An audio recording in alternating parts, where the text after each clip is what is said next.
from the IMF. The backdrop of your visit is one of challenge and opportunity, and since the fund's last assessment of the UK economy in February 2022, our world and the economy has been challenged fundamentally by Putin's illegal war in Ukraine, and the whole continent is feeling the knock-on effects. So since becoming Chancellor, my central mission has been to restore macroeconomic stability and deliver our priorities to halve inflation, grow the economy and get debt falling. Today, the IMF's assessment shows that we are on the right track. Their report forecasts growth of 0.4% in 2023, a 0.7 percentage point upgrade versus the April forecast. That's even higher than the Bank of England's forecast published last week for 0.25% growth in 23.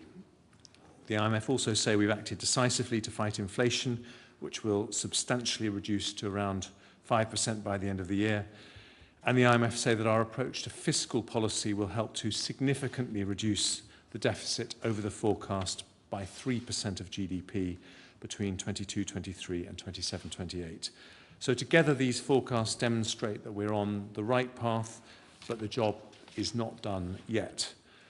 Growing the economy is one of our top priorities, so we were pleased to see the IMF agree with the need for ambitious, evidence-based structural reforms to support growth, because that is what we are delivering. At Spring Budget, I announced measures to grow the economy, focusing on 4 key areas: employment, education, enterprise, and everywhere. And the OBR judged these policies, including a major expansion of childcare support, will result in 110,000 more individuals in the labour market by 27-28, directly increasing employment by 0.3% and GDP by 0.2%. The OBR also say that full expensing would boost business investment by almost 3.5% in 4.5 and 5.6. And today the IMF say these supply-side measures should have a positive effect on medium-term growth, and we will continue this work. But despite the positive news, I know that high inflation and energy prices, issues shared internationally, remain key challenges for us in the UK. People are worried about the cost of living, which is why I announced the extension of the energy price guarantee in the spring, why we're delivering cost of living payments to more than 7 million households, and why we're freezing fuel duty to keep more money in people's pockets. Like the government, the IMF recognise inflation is a major challenge for the UK economy and affirm that we're taking the right course to support the Bank of England in their efforts to combat inflation. And I know that the IMF agree that we have amongst the best macroeconomic institutions and frameworks anywhere to respond to these challenges. Finally, I'm pleased the IMF have recognised our work to reduce uncertainty for households and businesses in the face of some of the biggest challenges we face. That includes agreeing the Windsor framework, which the IMF say will favourably impact business investment, setting the conditions for long-term growth with world-leading ambitions and legal frameworks for our net zero goals, and ensuring our banking sector remains well-capitalised and resilient to shocks. So we're working every day to grow our economy and deliver on this and the other government priorities. The IMF say that we are doing just that. So thank you, Kristalina, to you and your team for all their work. And I'll now hand over to you. Thank you very much, Chancellor. Good morning, everyone, and a very warm welcome to this IMF press conference on the UK Article 4 consultation. We're very pleased to be here with so many of you this morning. And of course, greetings also to those of you who are watching us online. My name is Julie Kozak. I'm the Director of Communications for the IMF, and I will be moderating the discussion today. You should have all received the relevant document, our concluding statement. I will now turn to Kristalina Georgieva, our Managing Director, to make some opening remarks, after which we will turn to your questions. Kristalina, over to you. Thank you very much, and thank you, Chancellor, for the warm welcome. Great to be in London on a sunny day. And I want to start by expressing my congratulations to the people of the United Kingdom for the coronation that took place recently. His Majesty King Charles III, Queen Camilla. May their reign be a time of prosperity for this great country. Now, turning to the economy. The UK authorities have taken decisive and responsible steps in recent months. This has promoted macroeconomic and financial stability during a time of heightened market volatility. Their efforts and the recent decline in energy prices are beginning to have a favorable impact on the economy. We now anticipate positive GDP growth of 0.4% for 2023, a 0.7 percentage point upgrade over our forecast from early spring, which was, as you might recall, minus 0.3%. At the same time, as we also heard from the Chancellor, inflation remains elevated.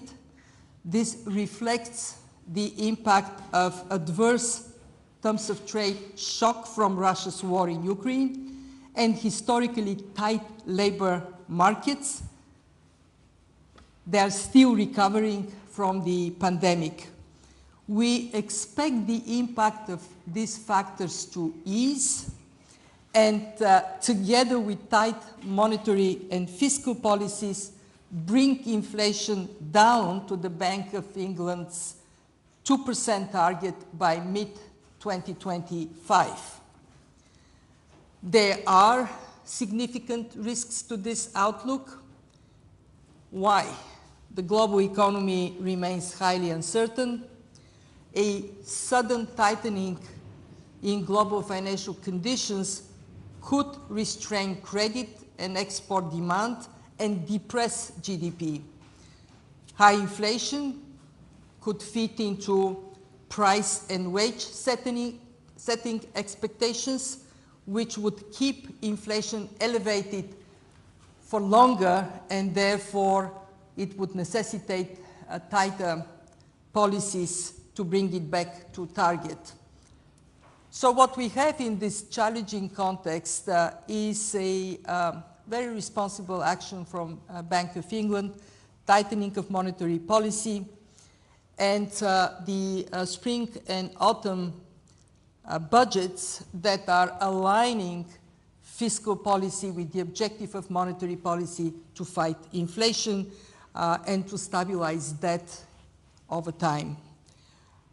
We would like to stress that a lot of credit is due to the re-establishing of financial stability in the UK after the pension fund stress episode last fall, and also how decisively authorities here acted at the first sign of financial distress in the US.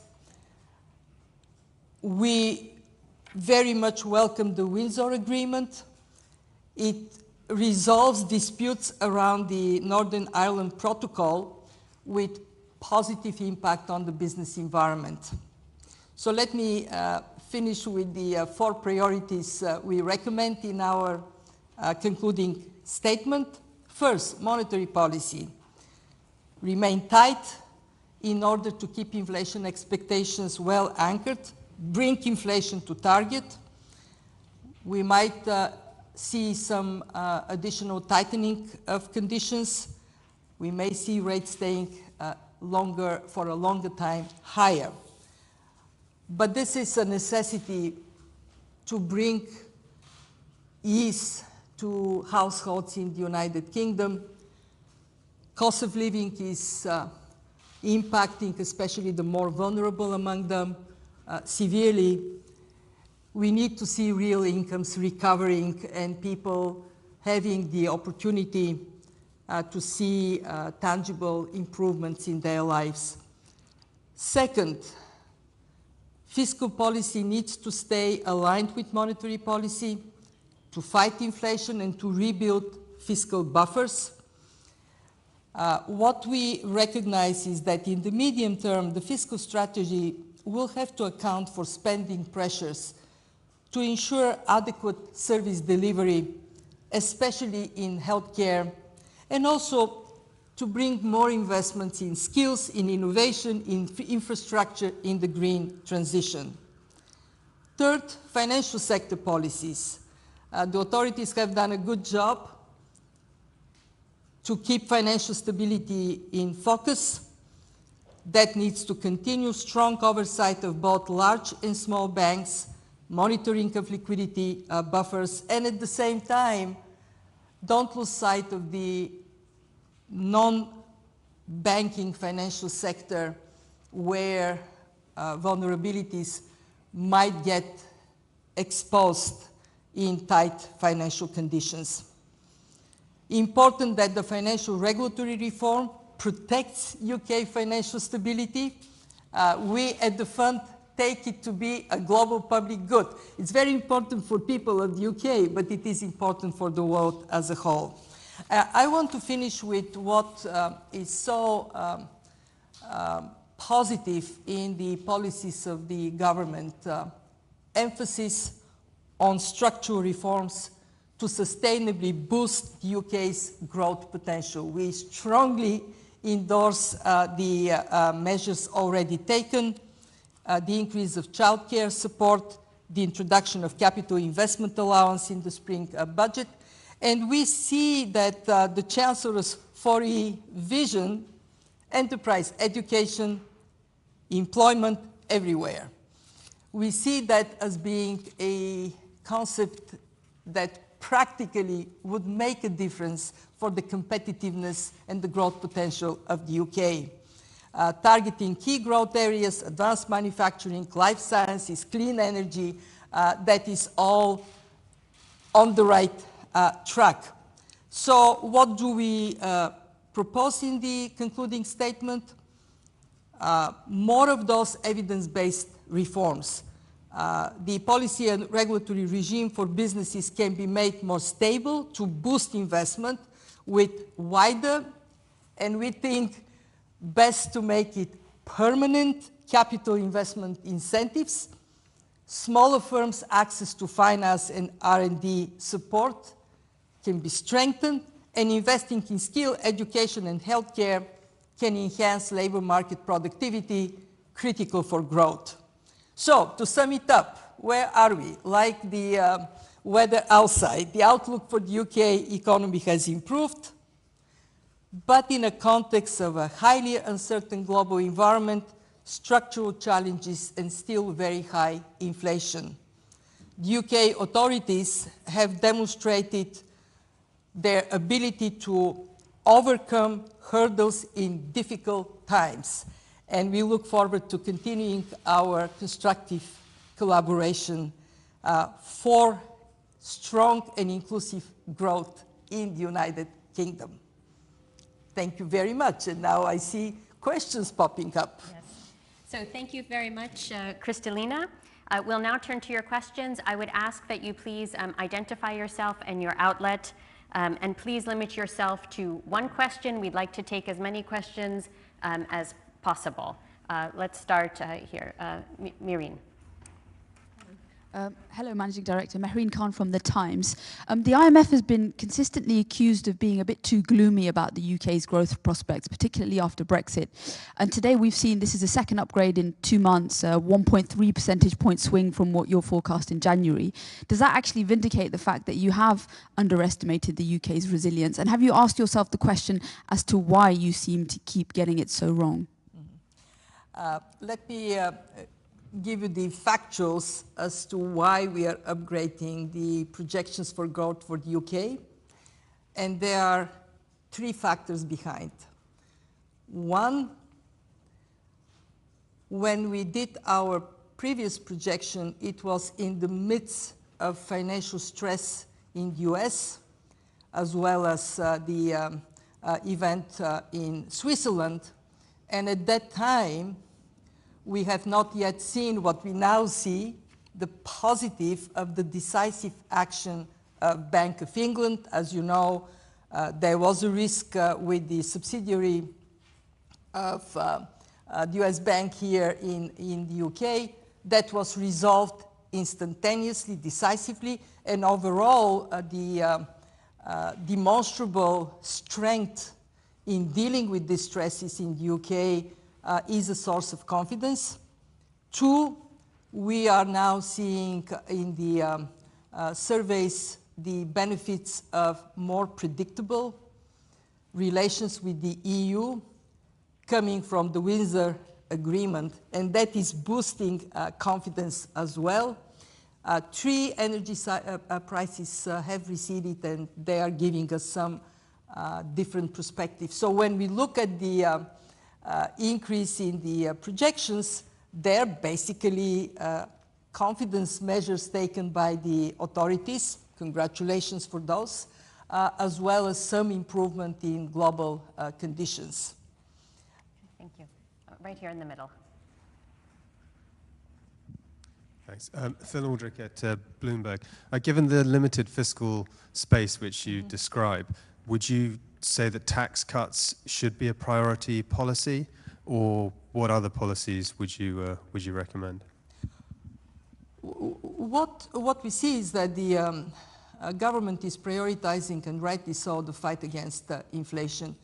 Inflation is a tax on the British people, and in that sense, bringing it down is the most immediate benefit for incomes that the government can and is determined to deliver. In the medium term, we do recommend measures that can increase the capacity of the government to invest in structural measures.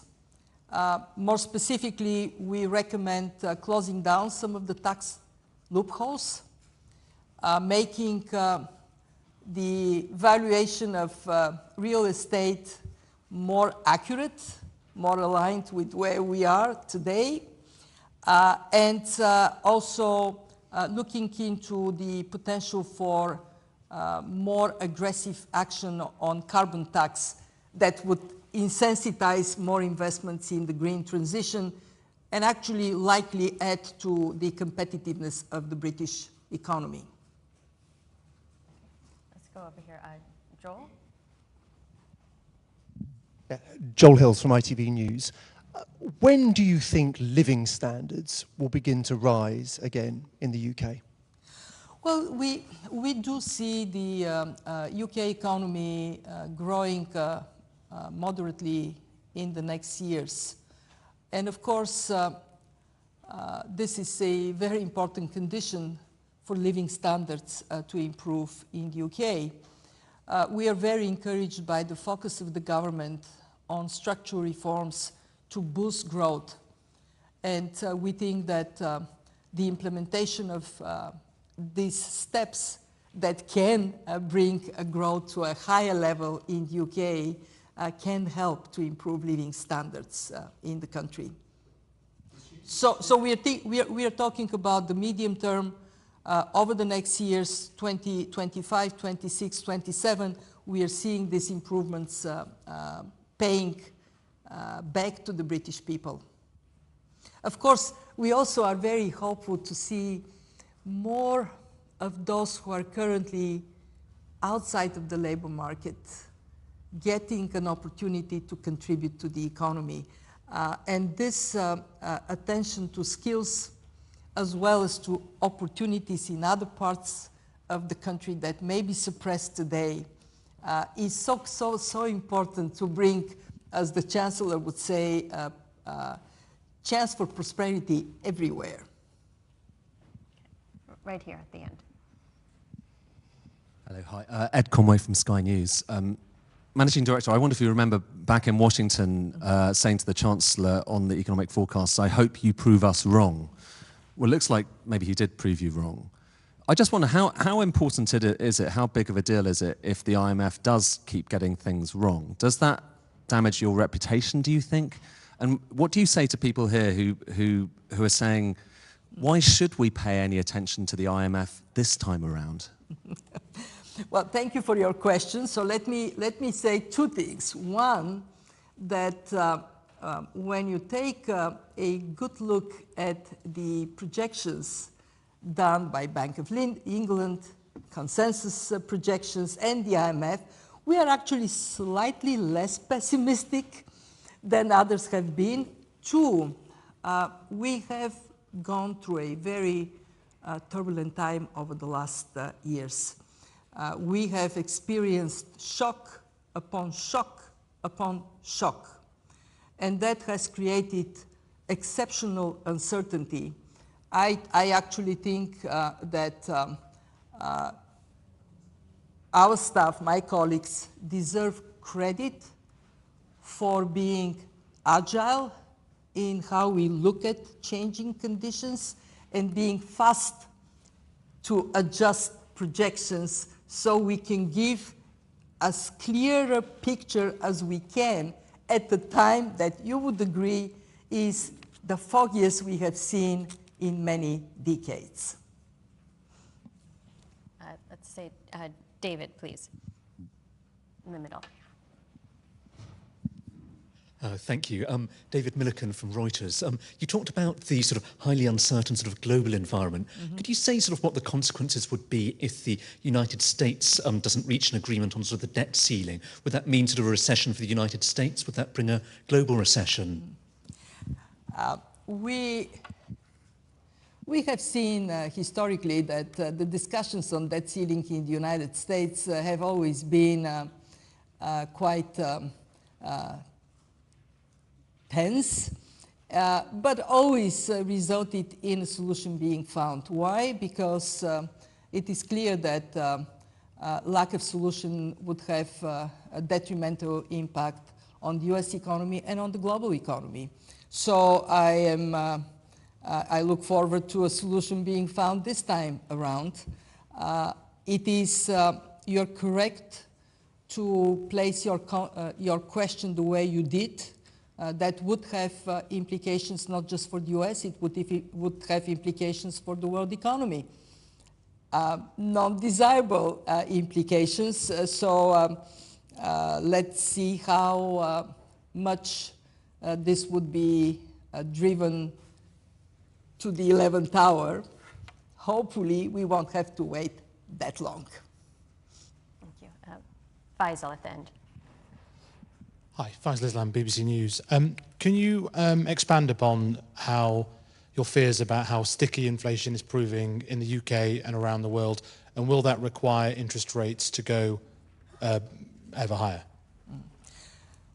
What we're seeing is headline inflation seems to have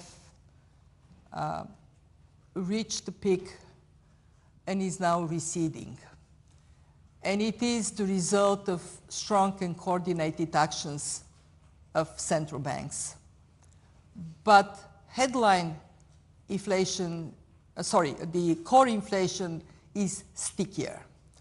And within the core inflation, what is most concerning is food prices being the toughest to bring down. Not just in the UK, this is everywhere.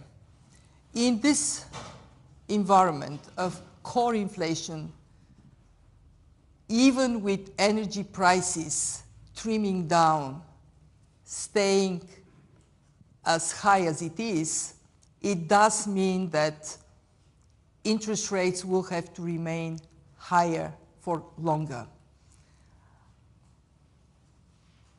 The discussion around interest rates has somewhat shifted from how high to for how long, because headline inflation is receding. And at this point, the critical action is this alignment of monetary and fiscal policy that the UK has achieved, and the understanding that there should be no premature exit from tighter financial conditions because of the risk that would bring to wage price correlation in the future. For how long? The projections for the UK are that we would see in mid-25 reaching the 2% target. But of course, we have to stay vigilant and be data-driven. Bank of England, the Chancellor, need to watch the dynamics in prices carefully. Okay, let's go right here.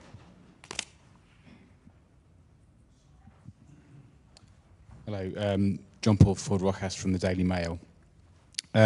You talked about your forecasters being agile. Some of the things that you cite in the report on the upgrade include the budget, energy prices coming down, and the Windsor framework, things which had all happened prior to the previous forecast in April. So I just wondered whether actually, rather than a forecast, it's more sort of looking in the rearview mirror, and you need to be a lot more agile, and perhaps even whether you think you need to think about more carefully about the way that you you do your forecasts, because as various other people have noted, this is not the first time you've been a bit too gloomy about the UK. The projections we do and publish in April are actually based on data from mid-March. So there is this lag that influences how much we can integrate in this projection. You're right, some of the confidence-building steps were taken earlier, but their reflection in sentiments has only been demonstrably assessed now. So when we did the projections in mid-March, at that time, the concerns around financial stability and the impact of the stress that we have seen in US mid-sized banks, and also the case in Switzerland, the concern was much more severe.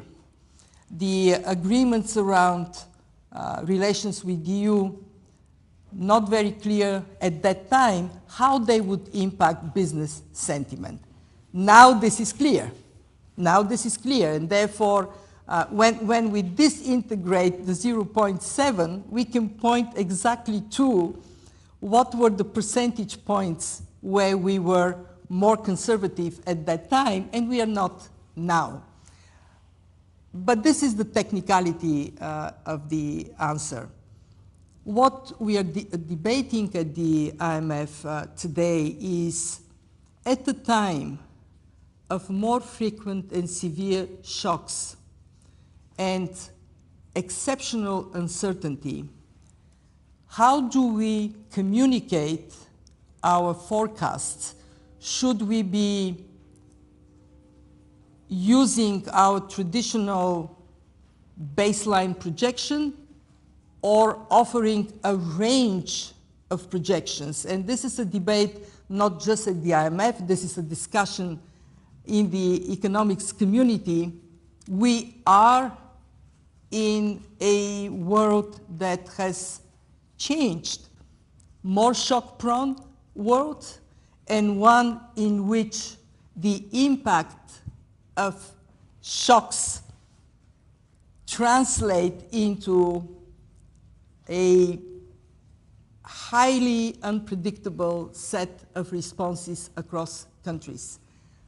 No question, economic policy need to be more agile in this environment. And the question is not whether it should be more agile, the question is how do we operate in a more uncertain environment and yet deliver policy predictability for businesses and households.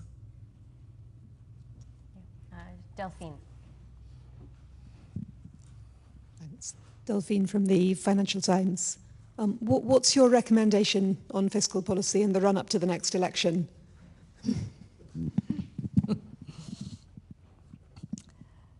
This is why, Chancellor, maybe Shall I leave? your choice to stay. This is really a question that is best addressed to the government, to the Prime Minister, the Chancellor. From our perspective, from the position of the IMF, we find that this government has been very prudent to prioritize not what is politically easy, but what is right for the British people. And I am very encouraged by the way priorities for the budget, for the fiscal policy, have been set. Fighting inflation, clearly #1 priority, given the high numbers of inflation. Improving the growth prospects by putting evidence-based structural measures in place, and being determined to take decisions that are benefiting people across the United Kingdom. I think that so far we see a determination that is above the political fray. Sue. Hi, Sue Chan from The Telegraph. You outlined a range of policies that you think can boost growth, but another thing that the Chancellor has been looking at is unlocking billions of pounds of pension investments through a series of reforms that can make us more like Australia or Canada. Do you think there's an opportunity to boost growth there by allowing funds to invest in more productive assets? Well, this is certainly a decision that the country, different countries take differently based on how they prioritize financial stability, growth. These are trade-offs that have to be done very carefully.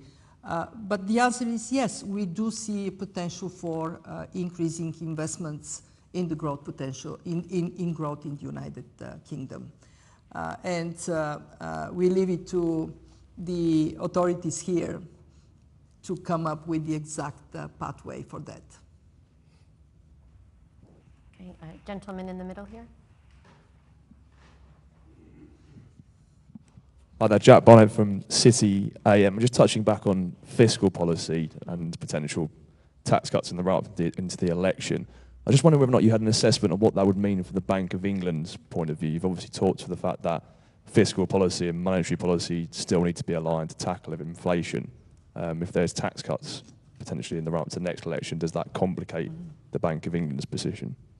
I mean, at this point, there is no intention to go for tax cuts because, again, the government is rightly prioritizing the alignment of fiscal policy with monetary policy.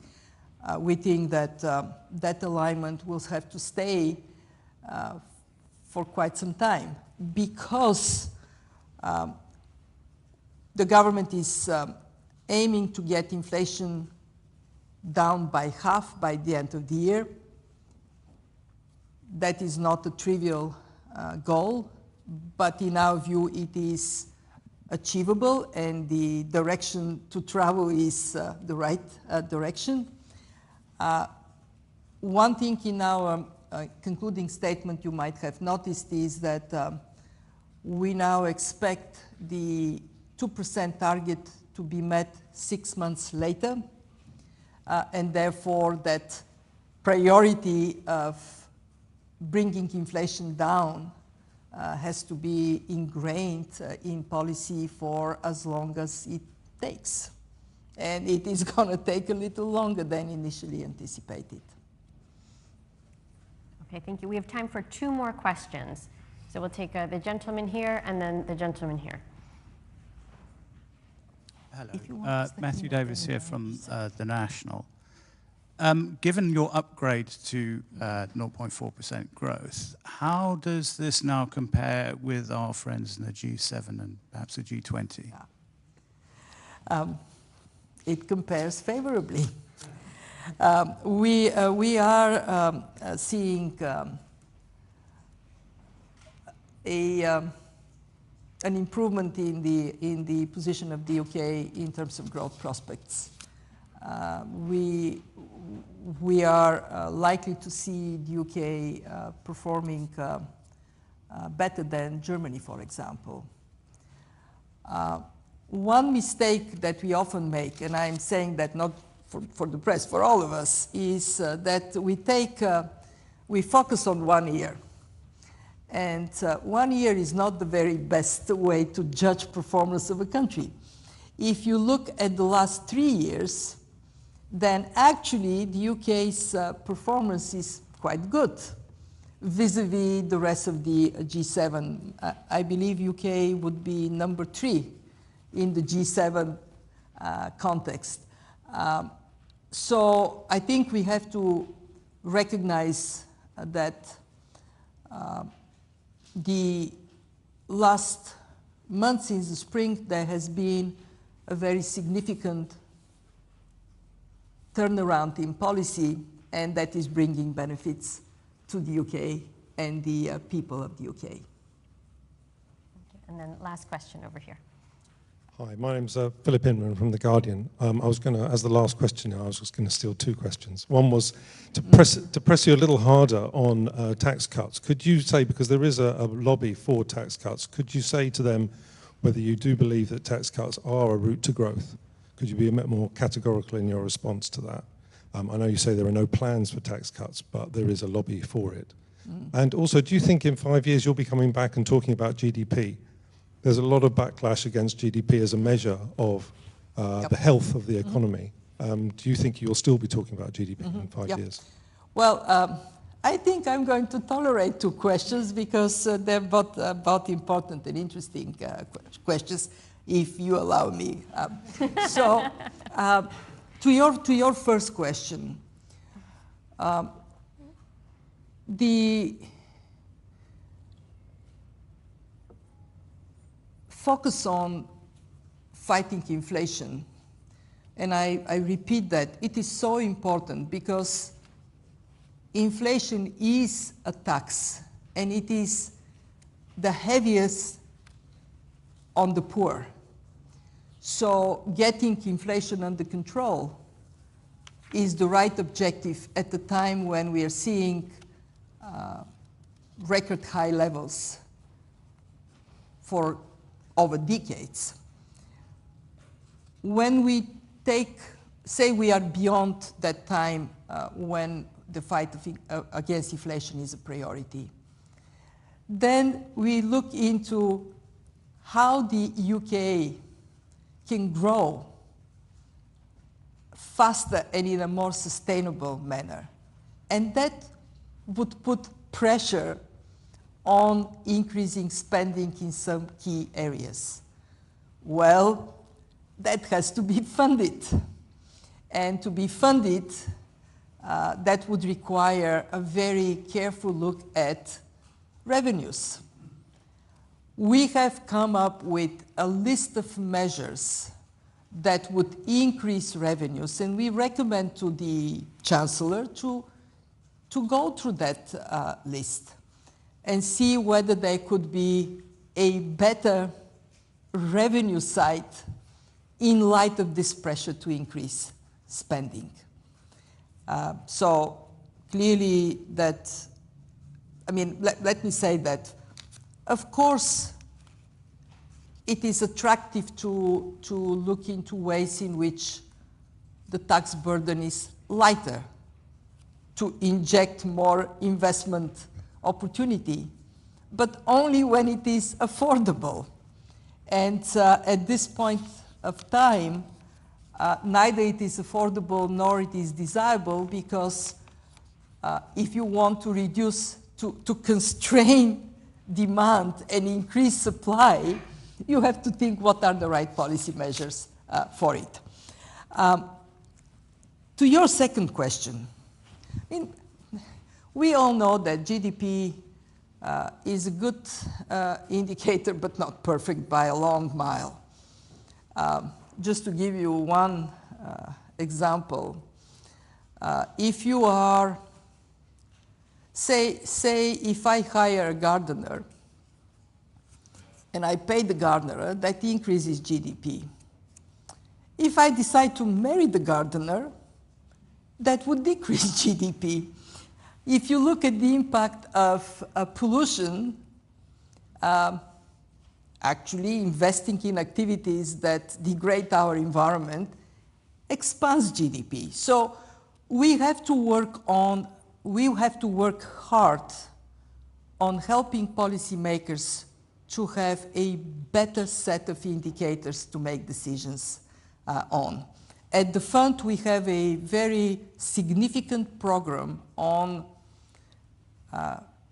closing gaps in how the functioning of the economy is measured, including by looking into carbon intensity, vulnerability to climate shocks, indicators that expand our understanding beyond GDP. But is GDP helpful? Yes. So to answer your question, don't throw the baby with the bathwater, but hey, let's give the baby good quality food, let it grow.